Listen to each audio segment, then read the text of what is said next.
അനുസരണക്കേട് കാണിച്ച് യോനയേൽപ്പിച്ചത്. പണ്ട് ഇസ്രായേൽ ദേശത്ത് അനേകം പ്രവാചകന്മാർ ജീവിച്ചിരുന്നു. അവരിൽ ദൈവത്തിന്റെ ഒരു പ്രവാചകനായിരുന്നു യോനയേൽപ്പിച്ചത്.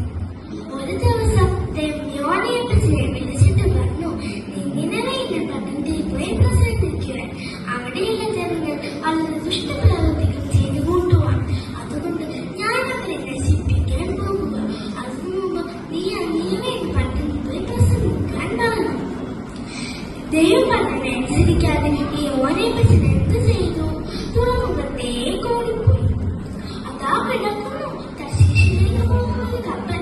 ആരോടും ഒന്നും സംസാരിക്കാതെ ആ കപ്പലിലേക്ക് ചാടിക്കയറി. കപ്പലിൽ ധാരാളം ആളുകൾ ഉണ്ടായിരുന്നു. ആരോടൊന്നും സംസാരിക്കാതെ ഈ യോനയേൽപ്പിച്ചത് എന്ത് ചെയ്തു? കപ്പലിന്റെ അടിത്തട്ടിലുള്ള ഒരു മുറി സുഖമായി ഉറങ്ങി. ഇതിനിടെ സമുദ്രത്തിൽ വലിയ പൊടികാറ്റടിച്ചു. കപ്പൽ അങ്ങോട്ടും ഇങ്ങോട്ടും മാറാൻ തുടങ്ങി. ഈ യോനയേൽപ്പിച്ചത് ഇതൊന്നും അറിയാതെ സുഖമായി ഉറങ്ങി. ഇതിനിടെ ഒരാൾ കണ്ടു യോനയേൽപ്പിച്ചത് സുഖമായി ഉറങ്ങുന്നത്. യോനയേൽപ്പിച്ചതിനെ വിളിച്ചുണർത്തി കാര്യങ്ങളൊക്കെ പറഞ്ഞു. ഇതാരുടെയെങ്കിലും കുഴപ്പം കൊണ്ടായിരിക്കും ഇങ്ങനെ സംഭവിച്ചത്. നമുക്കൊരു ചീട്ടിടാം. ചീട്ട് വീണത് ആരുടെയായിരുന്നു? നമ്മുടെ യോനയേൽപ്പിച്ചതിന്റെ ആയിരുന്നു. യോനയേൽപ്പിച്ചത് തന്റെ തെറ്റ് സമ്മതിച്ച് കപ്പൽക്കാരോട് പറഞ്ഞു, എന്നെ എടുത്ത് സമുദ്രത്തിലോട്ടെറിയാൻ.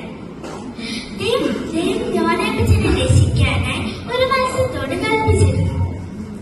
സമുദ്രത്തിലൂടെ യോനയേൽപ്പിച്ചതിനെ മത്സ്യം വിഴുങ്ങി.